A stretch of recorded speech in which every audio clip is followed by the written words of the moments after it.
Hi friends, welcome to from classes channel. दोस्तों, आप सभी का इस आपके मंच फ्रॉम क्लासेस चैनल पर सभी का स्वागत है। दोस्तों, हर रोज की भांति हम आज भी एक नया टॉपिक जानने की कोशिश करेंगे और जिसका नाम है सैंपलिंग। तो है ही, सैंपलिंग का एक प्रकार है प्रोबेबिलिटी। प्रोबेबिलिटी को कहते हैं हम संभाव्यता निदर्शन या देव निदर्शन या देव प्रतिचयन या देव प्रतिदर्श या देव नमूना विधि या देव प्रोबेबिलिटी सैंपलिंग, इन सब का नाम सेम है। और प्रोबेबिलिटी का कहते हैं संभाव्यता या देव निदर्शन। दोस्तों, संभाव्यता निदर्शन क्यों कहा जाता है मैं बता दूं आपको। कल अपने थोड़ा सा जानने की कोशिश की थी सैंपलिंग के बारे में, आज हम जान लेते हैं। दोस्तों, प्रोबेबिलिटी का मतलब होता है कि जिसमें समग्र की सभी इकाइयों को नमूने के लिए चुने जाने के समान अवसर हो, सभी समान अवसर से भाग लेते हैं उसमें, और किसी के साथ यह अन्याय नहीं होता कि वो चुना जाएगा या नहीं चुना जाएगा। दोस्तों, इसके अंदर ऐसा होता है कि सभी इकाइयां हैं, लेकिन सभी इकाइयों के समान गुण होने चाहिए। समान गुण जैसे हमें एक राज्य की जनसंख्या है, उसमें से कितने पढ़े लिखे हैं उसको जानना है, लेकिन शर्त यह है कि वो जनसंख्या उस राज्य की हो।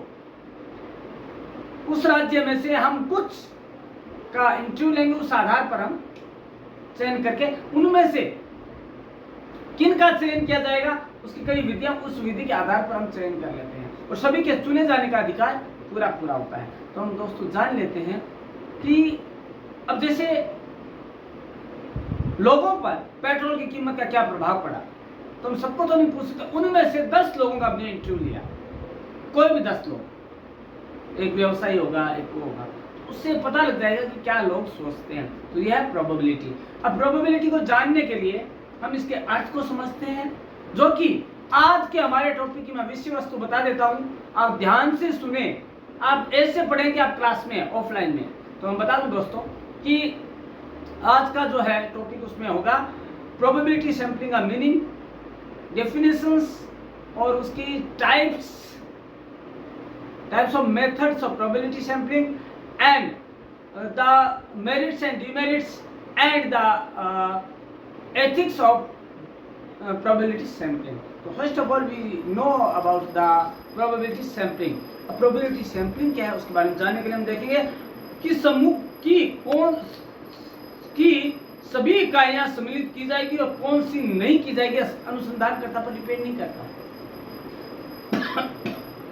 दोस्तों, होता क्या है, समूह या समग्र की कौन सी इकाइयां शामिल की जाएगी और कौन सी नहीं की जाएगी, यह अनुसंधानकर्ता की इच्छा पर नहीं है, यह भाग्य पर है या अवसर पर डिपेंड करता है कि कौन सी चुनी जाएगी और कौन सी नहीं चुनी जाएगी। तो दोस्तों, ये तो हमने देखा कि सामान्य अर्थ है कि सबको समान चुने जाने का अधिकार है, लेकिन इसे समझने के लिए हम कुछ परिभाषाएं जरूर लेते हैं, क्योंकि मुंडे मति भिन्ने, सबका मतलब एक हो सकता है, लेकिन जितनी बुद्धि है, जितने दिमाग है, उतनी सबकी परिभाषाएं अलग अलग है, विचार अलग अलग है, मान्यताएं अलग अलग है। तो हम सबसे पहले जानते हैं हार्पर को। हार्पर ने क्या कहा है, ऐसा प्रतिदर्श जिसमें समग्र की प्रत्येक इकाई को सम्मिलित होने का समान अवसर प्राप्त हो, इस तरह चयनित किए गए प्रतिदर्श को देव प्रतिदर्श कहा जाता है। याद करने की दृष्टि से मैं इतना बता देता हूं, हम भाग्य मानते हैं ना, देव प्रतिदर्श को हम भाग्य निदर्शन भी मानते हैं। अब मैं बता दूं आपको, देव, हालांकि इसमें दैव के ऊपर 2 मात्रा है, लेकिन याद करने की दृष्टि से देव कौन है, देवता जो सभी के साथ समान तरह का व्यवहार करते हैं और उसमें से कुछ को चुनते हैं कि आप जनता की सेवा करेंगे, आप जनता के ऊपर मेहरबानी करेंगे और आप जनता के लिए अच्छा काम करेंगे, सेवा करेंगे। कुछ को चुनना, भाग्य के भरोसे चुनना, उनको अवसर प्रदान करना, सभी है। भगवान ने सबको बनाया, सबको समान बुद्धि दी, सबको समान अवसर दिए, उनमें से कुछ का चयन करना, ये तो देव निदर्शन है।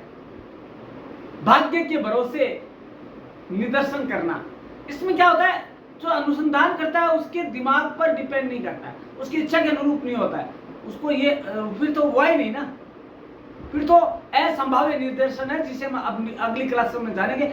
आज हम संभाव्य निदर्शन को जानने, उसमें है सभी इकाइयों को, समग्र की जितनी भी है, मैक्रो की जितनी भी इकाइयां हैं, उन सबको चुने जाने के संपूर्ण या पूरे या बराबर अधिकार होते हैं। यह हार्पर का, अब ऐसी लगभग परिभाषा दी है सिम्पसन व काफ्का ने। ये कहा है उन्होंने, ऐसा न्यायाधीश जिसमें समग्र के प्रत्येक पद को चुने जाने का समान अवसर होता है, इसमें अवसर ही निर्धारित करता है कि किन पदों को शामिल किया जाएगा और किसको नहीं किया जाएगा। इन्होंने जो परिभाषा दी है उसमें उन्होंने कहा है कि अवसर है, जो चांस है, वो सब कुछ है। अवसर के आधार पर ही चुना जाता है।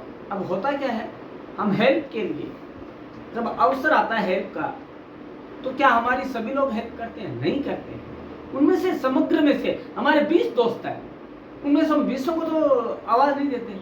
हम कुछ को क्यों देते हैं? क्योंकि हमें पता है जिसको हम आवाज देंगे, जिसे हम याद करेंगे, जिसे हम बुलाएंगे, वो आ जाएंगे हमारी हेल्प के लिए। अवसर ही डिपेंड करता है दोस्तों, अवसर के आधार पर ही सब कुछ होता है। अवसर, मौका, चांस, ये सबसे बड़ी शक्ति है और उसी के आधार पर चयन भी निर्भर करता है। उसके बाद बात आती है पार्टन ने कहा है, देव निदर्शन नीति से यह निश्चित हो जाता है कि समग्र की प्रत्येक इकाई को चुने जाने का समान अवसर है। दोस्तों, परिभाषाएं हमने 3 देखी, लेकिन एक चीज तीनों में सेम है, इकाइयों को चुने जाने का समान अधिकार है, समान अवसर है।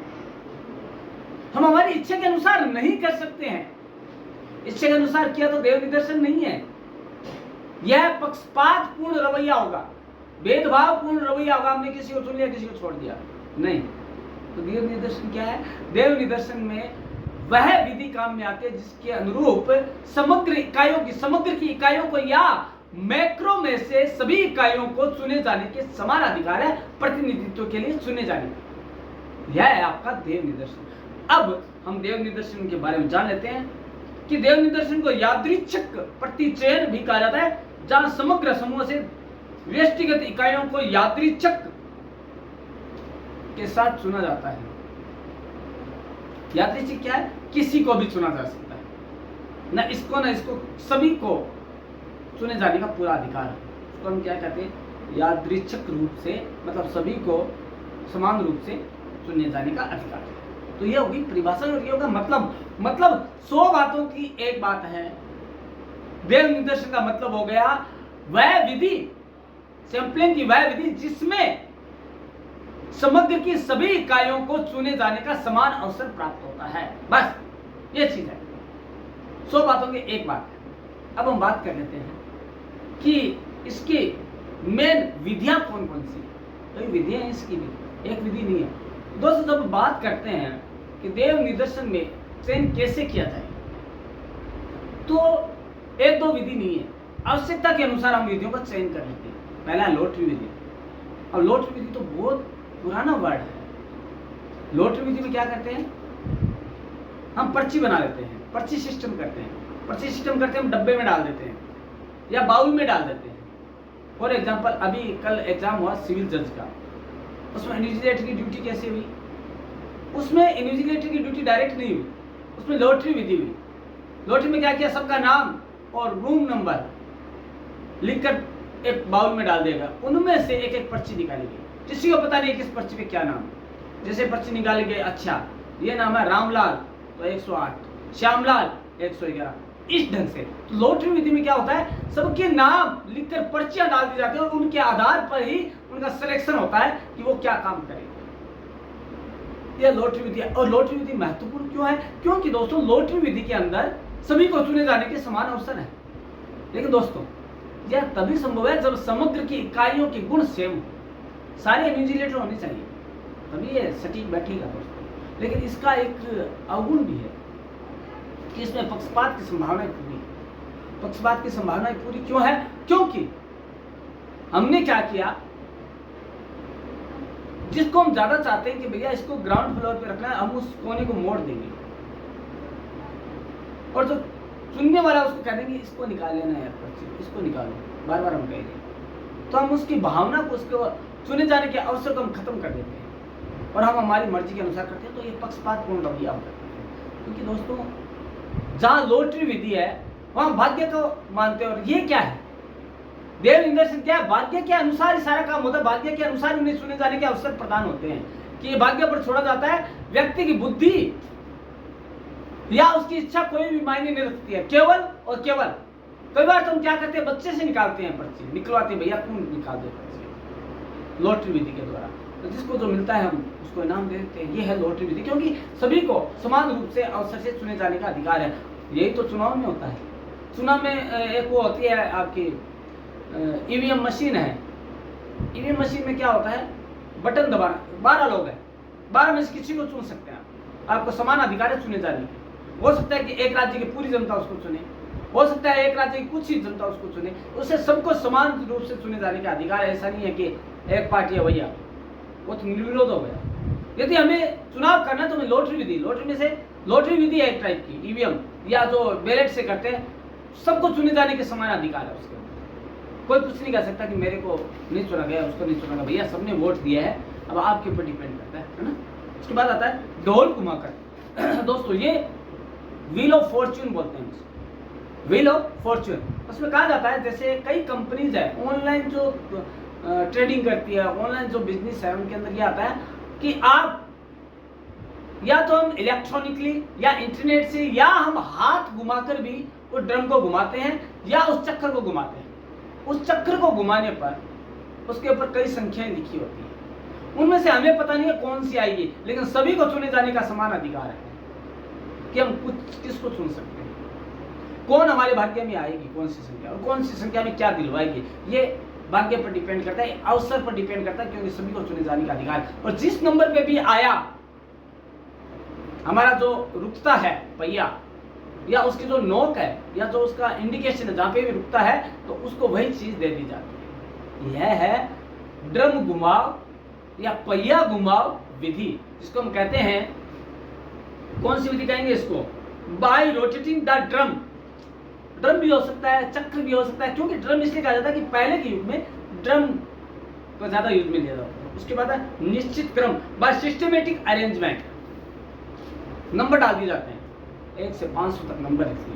नंबर लिखकर हम क्या करेंगे, नंबर लिखकर हम पर्ची डाल देंगे, उन नंबरों में से हम चुन लेंगे, और 1 नंबर बराबर राम, 2 नंबर बराबर श्याम, 3 नंबर पर फलां, 4 नंबर डीकवा, जो भी है सबको चुने जाने का समान अधिकार है। हमने ये तो नहीं कहा, हमने ये तो नहीं लिखा उसके अंदर 1 नंबर कौन है, लेकिन दोस्तों इसके बहुत दुष्परिणाम है। भाग्य, आज भाग्य के भरोसे बैठा रहता है, मेहनत नहीं करेगा, बड़ा भाग्य है तुम अपने आप चुना जाओगे। ये क्या होता है दोस्तों, जब हम ये करते हैं तो ये जुए की लत, जुआ जो गैम्बलिंग है, उसको बहुत ज़्यादा बढ़ावा मिलता है कि मेरा देखता हूँ भाग्य कितना काम करता है। तो लेकिन दोस्तों फिर भी यह एक दोषपूर्ण कहा जाता है, क्योंकि दोषपूर्ण इसलिए क्योंकि सभी इकाइयों को वहाँ पे जो अनुसंधान करता है उसके द्वारा चुने जाने की समान अवसर है। लेकिन फिर भी दोस्तों भाग्य के भरोसे नहीं बैठा जा सकता, क्योंकि आज का युग है कंपटीशन का युग। उसके बाद बात आती है टिपेट विधि। तो टिपेट जैसे कि नाम से जाना जाता है, टिपेट नाम के एक समाजशास्त्री, उन्होंने टिपेट ने क्या किया, कुछ देशों की जनसंख्या की रिपोर्ट के आधार पर 4-4 अंकों की 10,400 संख्या वाली एक सूची तैयार की, और जिन्हें टिपेट की देव संख्याएं कहते हैं। अब क्या होता है, यदि हमें 5,000 बच्चों की गणना करनी है, उनका जो देव निदर्शन के आधार पर या टिपेट के आधार पर करना है गणना, तो हम क्या करेंगे, 5,000 संख्या ऐसे लिख लेंगे कि जो कि 4,000 मतलब 4 अंकों में है, तो उनमें से हम उनका चयन कर लेंगे और टिपेट विधि। टिपेट विधि में क्या होता है, 10,400 संख्या उसने ली, और कौन कौन सी, जिसमें 4 अंकों वाली हो, जैसे 3,444, 5,270, 4,299, 2,170, इस तरह की उन्होंने कितनी ली, और उनमें से उनको लॉटरी विधि के द्वारा चयन करने की पूरी आज़ादी दे दी। उनमें से जो भी आएगा उनको चयन करने का पूरा अधिकार, ये चीज होती है। तो ये एक होता है टीआरपी। टीआरपी में पूरा का पूरा जो भाग्य है वो पब्लिक के हाथ में होता है, पब्लिक चुनने का अधिकार पूरा रखती है उनको। कौन चुना जाएगा ये पब्लिक के हाथ में, अवसर है, भाग्य है आपका, जिसको पब्लिक ने चुन लिया वो है सैंपलिंग के आधार पर चुन लिया जाएगा। उसके बाद बात आती है आपकी, ये कई पृष्ठों पर उस अंकित कर लिया जाता, उन पृष्ठों में से हम निकाल लेते हैं भैया इस पृष्ठ पर इसका नाम है तो इसका सिलेक्शन होगा या इसका सेलेक्ट हुआ है, ये कर लेते हैं टिपेट। अब बात आती है टिपेट विधि के प्रकार तो जान गए, लेकिन टिपेट विधि के लाभ या दोष क्या है। हम कभी इस चीज को अपनाते हैं तो उसके गुण या दोष को देख कर अपनाते हैं दोस्तों, नहीं तो नहीं अपनाते हैं। गुण क्या है हम पहले गुण जान लेते हैं, क्योंकि बात आती है ना कि मैंने कई बार सुना है, कोई आता है कि दो खबरें हैं, दो खबर है, कौन सी अच्छा पहले सुनना चाहोगे, एक अच्छी एक बुरी है, तो सामने वाला क्या कहेगा पहले अच्छी सुना, क्योंकि हम पॉजिटिव सुनना चाहते हैं। और नेगेटिव क्या है कि पहली वाली गलत है, ये भी हो जाता है। तो दोस्तों समझने की दृष्टि से हम समझते हैं कि देव निदर्शन के लाभ क्या क्या है और उनकी सीमाएं क्या है। देखिए डीमेरिट और मेरिट्स और डिमेरिट्स होना एक इसके दो पहलू है, जिसमें गुण है उसे अवगुण भी होंगे, ये सटीक बात है। तो हम जान लेते हैं दोस्तों कि देव निदर्शन या देव योग भाग्य पर निर्भर रीति है जो पक्षपात से मुक्त है। कहा जाता है कि सबको चुने जाने की समान अधिकार है। यादृच्छिक रूप से, यादृच्छिक में यदा कदा किसी को भी चुन सकते हैं, ऐसा नहीं कि एक ग्रुप को चुन लिया, नहीं, उसमें से इस मोहल्ले में से दो घर आ गए, दूसरे मोहल्ले में से दो घर आ गए, हम पता कर लेंगे कौन पढ़ावा कौन नहीं। ये है। दूसरा है समय धन व श्रम की बचत होती है। एक होता है संगणना विधि। संगणना विधि में क्या होता है, समग्र की इकाइयों का, सभी इकाइयों का अध्ययन करना पड़ता है, लेकिन दोस्तों उसमें समय धन श्रम तीनों ज्यादा। सेंसस होती है हर साल, जनगणना होती है, वो संगणना यही होती है, सेंसस के आधार पर होती है। समग्र की संख्या एक एक को गिना जाता है, लेकिन करना पड़ता है क्योंकि बहुत बड़ा क्षेत्र है, समग्र बहुत बड़ा है। यहाँ पे क्या होता है, इसके अंदर जो देव निदर्शन में समग्र का आकार छोटा होता है, इसीलिए किया जा सकता है, बड़ा आकार तो संभव नहीं है। तो ये है कि ये पक्षपात मुक्त है, प्लस समय धन व श्रम की बचत होती है, और इससे अधिक प्रतिनिधित्वपूर्ण कहा जा सकता है, क्योंकि प्रत्येक इकाई को चुने जाने का समान अवसर। दोस्तों हर चीज हर जगह देव निदर्शन में यही आएगा कि समान अवसर मिलते हैं चुने जाने, प्रतिनिधित्व किए जाने के समान अवसर है। 10 लोग हैं, 10 में से सभी कहते हैं कि आशा करते हैं कि मेरे को टिकट मिले, लेकिन जब 100 में से 10 लोग ये कहते हैं कि भैया हम भी ये योग्यता रखते हैं, तो उन 10 का लॉटरी द्वारा चयन होता है या ड्रम घुमाकर होता है, तो किसी भी तरीके से होता है इनका, तो उस आधार पर उनका चयन करके और उनको दे दिया जाता है कि भैया ये है, और उस आधार पर इसके समान अवसर हो गए। उसके बाद सरल विधि है, दिमाग नहीं लगाना। कई विधियां होती है जिसमें ये उनके फॉर्मूला पढ़ने पड़ते हैं, उनके सूत्र होते हैं वो पढ़ने पड़ते हैं, उनके बारे में पूरी जानकारी लेनी पड़ती है। लेकिन ये तो क्या जानकारी है, थोड़ा बहुत लिखना पढ़ना आना चाहिए, नाम लिख दिया और अपने डब्बे में डाल दिया और किसी से भी निकलवा लिया, छोटे बच्चे से निकलवा लिया, अनजान व्यक्ति से निकलवा लिया, भैया इसमें से 5 पर्चे खींच दे, तो क्या हुआ, सभी को समान अवसर मिले। लाखों लोगों ने उसके अंदर कूपन भरा और लाखों में से 5 निकालने तो 5 निकल गए, उनका भाग्य था। अब क्या होता है, लोग लाभ तो बहुत है, उसके गुण बहुत ज्यादा है, लेकिन सीमाएं भी हैं, जिसकी वजह से इसका कदम कदम पर यह कहा जाता है कि पांव फूंक फूंक कर रखना पड़ता है। हम जब देव निदर्शन से हम काम में लेते हैं सैंपलिंग के लिए, तो क्या क्या है उसमें, देखिए मैं दोस्तों बता देता हूँ। विविध प्रकार के समग्र में अपना प्रतिदर्श का आकार छोटा होने पर ही संभव नहीं है। सभी प्रतिदर्श, देखिए दोस्तों देव निदर्शन में क्या है, सभी इकाइयों में समान गुण होने चाहिए, तभी वो प्रतिचयन या निदर्शन ढंग से हो सकता है। जैसे अब खरीदना मेरे को गेहूं है, लेकिन मैं चावल की बात क्यों करूंगा, चावल का सैंपल नहीं लूंगा मैं। यदि गेहूं ही है, एक ही किस्म के हैं, तो ही ये निदर्शन सफल हो सकता है, अलग अलग तरह की हो तो नहीं होगा। तो एक समग्र का आकार छोटा हो तभी संभव। उसके बाद बात आती है इकाइयां एक दूसरे से स्वतंत्र और समान हो, वही चीज है, तभी समान अवसर होंगे, नहीं तो क्या होता है, घालमेल हो जाएगा। समान हो, समान गुण वाली हो, समान ही गुण हो, समान ही वस्तु हो, समान ही चीज हो, समान ही सब कुछ हो, तभी वो चुने जाने के समान अवसर होंगे। नहीं तो क्या है, पक्षपातपूर्ण रवैया काम कर जाता है। उसके बाद पक्षपात देखने को मिलता है लॉटरी विधि।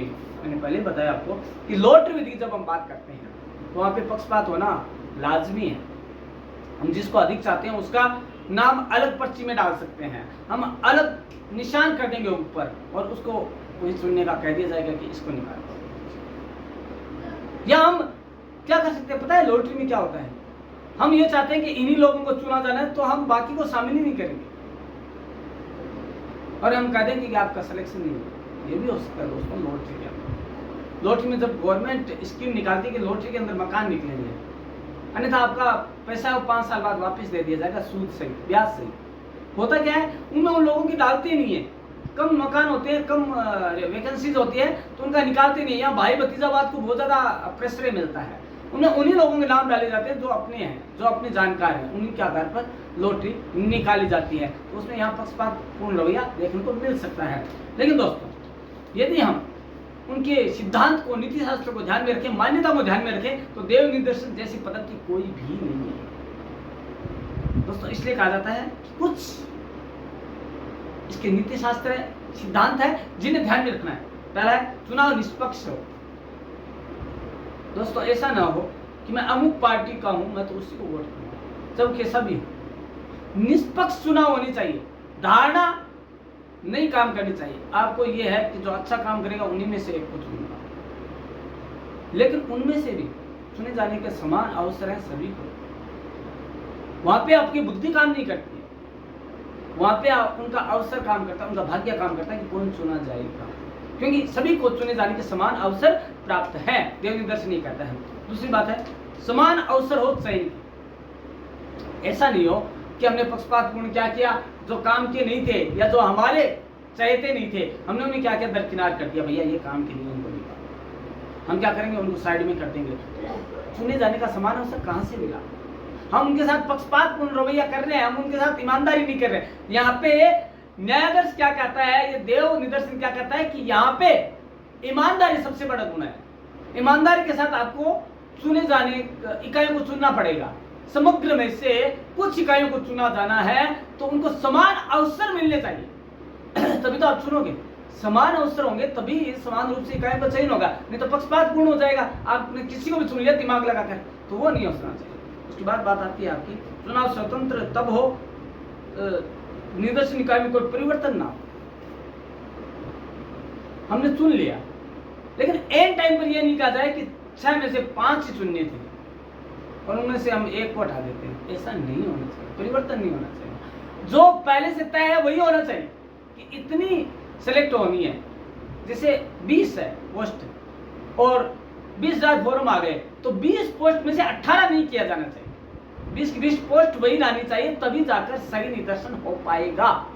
अन्यथा क्या होगा, उनमें से 2 को निकाल दिया तो 2 का अवसर कहाँ मिला समान चयन होने, नहीं मिला ना, तो यही चीज होती है देव निदर्शन में। उसके बाद आते हैं इकाइयों को चुने कि किसी भी रीति में पक्षपातपूर्ण रवैया ना हो। लॉटरी विधि हो, टिपेट हो, गणना विधि हो, कोई सी हो, क्रम विधि हो या ड्रम घुमाव हो, कोई भी हो, लेकिन उसमें पक्षपात नहीं होना चाहिए।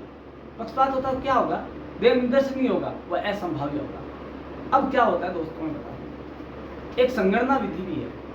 अब हम देख लेते हैं देव निदर्शन और संगणना विधि में क्या अंतर है। दोस्तों हमने देव निदर्शन को भी देखा और संगणना को अब जान लेते हैं। संगणना विधि क्या है, सेंसस जिसको बोलते हैं, सेंसस बोलते हैं जनसंख्या को। जनसंख्या क्या होती है, समग्र है। जनसंख्या भाग नहीं है, जनसंख्या समग्र है। समग्र उस एरिया की, देश की समग्र जनता क्या है, जनसंख्या है। तो दोस्तों क्या होता है, यदि आपको ऑथेंटिक ही कार्य करना है ना, एकदम कि मैं तो ऑथेंटिक काम करूंगा, तो आपको एक एक से जाके बात करनी पड़ेगी, एक एक से इंटरव्यू करना पड़ेगा। आपको कैसा लगा, आपकी जो गवर्नमेंट है वो आपको क्या, आपके उस पर क्या विचार है, या कोई चुनकर आया उस पर आपका क्या विचार है, आप क्या चाहते हैं अपनी सरकार से, या सरकार से पूछे आप। तो दोस्तों एक एक लोगों से जाकर पूछना होगा, एक एक जो देश की जनता है, नागरिक, उससे जाकर पूछना होगा कि भैया तुम क्या चाहते हो, तुम्हारी क्या इच्छा है। तो दोस्तों इसमें क्या होगा मैं बताता हूँ आपको, ये संभव ही नहीं, कोई ना कोई तो छूटेगा। और हो सकता है कि जिस समय आप सर्वे करो उस टाइम कोई काल कवलित भी हो गया है, किसी डेथ हो गई हो, तो आपका ये होगा ही नहीं संगणना विधि। तो होता क्या, देखिए इसमें समय, धन और श्रम तीनों बर्बाद होंगे और समय पे काम भी नहीं होगा। इसमें क्या होगा, समय बहुत ज्यादा, अब आपको जनगणना करनी है, एक दिन में नहीं होती है।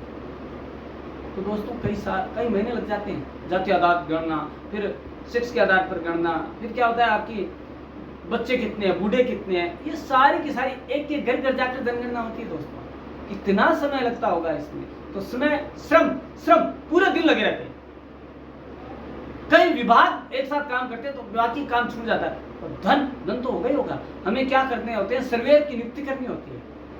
सर्वेयर की नियुक्ति, उनको अच्छा खासा पेमेंट देना पड़ता है, तब वो मन लगाकर पूरे दिन काम करते हैं। तो दोस्तों समय, धन व श्रम, इन सब की बहुत ज्यादा लागत लगती है, बहुत ज्यादा बर्बादी होती है जब हम संगणना विधि की बात करते हैं। और संगणना विधि में क्या है, किसी को भी चुने जाने का अधिकार नहीं होता, समान अवसर नहीं होता। क्यों नहीं होते, हम एक लाइन में गए, एक मोहल्ले में गए, हमने एक दो घर देखे और फिर हमने सोचा कि यार इसमें हर घर में चार पांच है, तो क्यों ना हम अगले वाले को हम औसतन 3 कर देते, 3 बचत होंगे।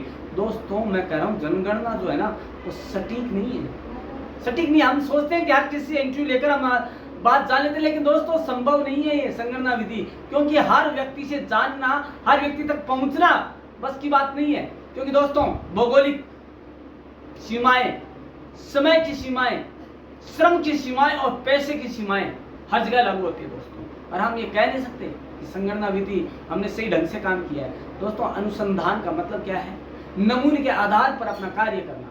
तो हम समग्र में से कुछ इकाइयां छांट लेते, कुछ इकाइयों को चयन कर लेते हैं जो कि उन सभी का प्रतिनिधित्व कर रही है। देखिए दोस्तों जब भी औसत देखा जाता है ना कि देश में कितने लोगों पर कितनी महिलाएं हैं, तो घर घर जाकर नहीं देखा जाता है।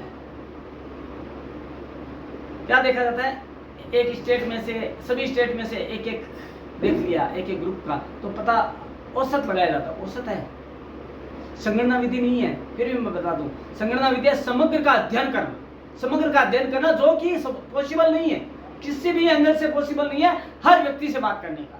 तो क्या होता है, इसके लिए क्या अपनाया जाता है, सरकारें जो है देव निदर्शन को अपनाती है। उनको पता है कि देव निदर्शन में सभी इकाइयां जो है उनको सभी को चुने जाने के समान अधिकार होंगे और समान बात करने के अधिकार होंगे उनको। और वो अनुसंधान नहीं, सर्वे में भी हमारी बात को वो सटीक प्रमाणित करेंगे। प्रमाणित में क्या होगा, ये जो सैंपलिंग है वो प्रमाणीकरण की सबसे बड़ी विधि है।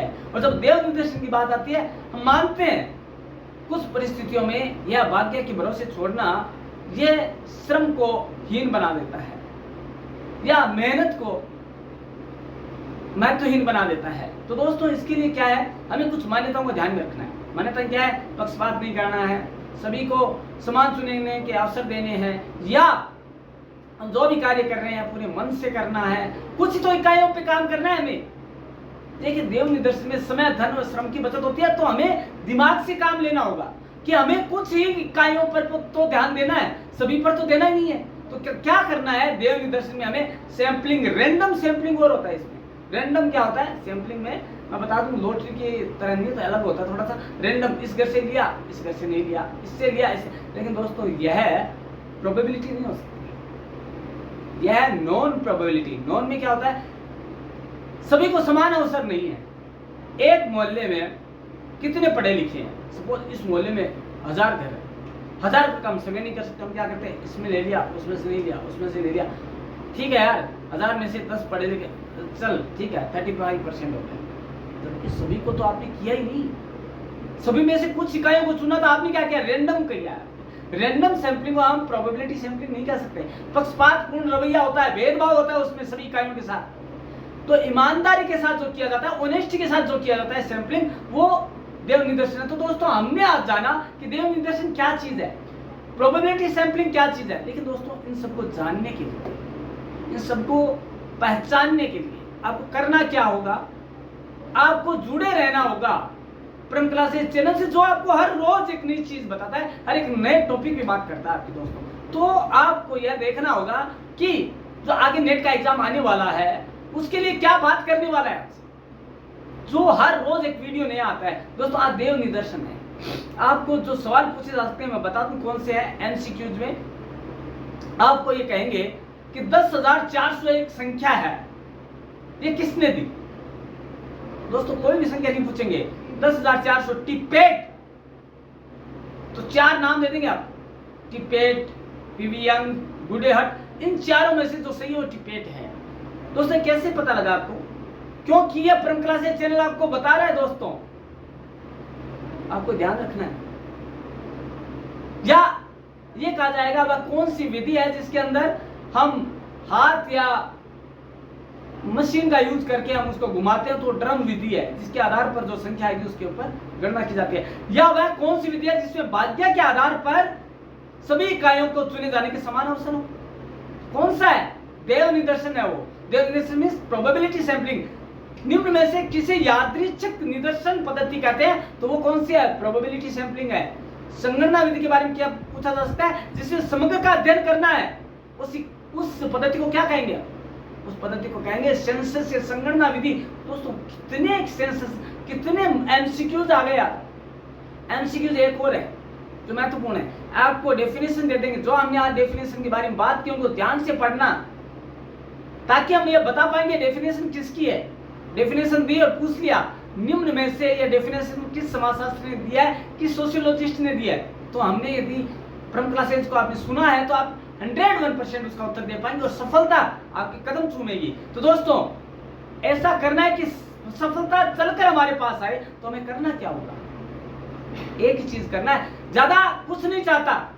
आपसे परम क्लासेस चैनल इतना ही चाहता है और आपके भले के लिए बात कर रहा है कि आपको बेल आइकन को दबाना है और सब्सक्राइब करना है चैनल को, तभी जुड़ पाएंगे, तभी आपके पास सूचनाएं मिल पाएगी कि यह चैनल क्या पढ़ाना चाहता है, आगे क्या टॉपिक आने वाला है। तो दोस्तों कल हम टॉपिक लेंगे, एक नया टॉपिक होगा जो कि हर रोज की बात एक नए टॉपिक की बात करता है, या अनुसंधान का एक ऐसा प्रकार होगा जो कि आपके यूजीसी नेट के लिए बहुत ज्यादा महत्वपूर्ण होगा।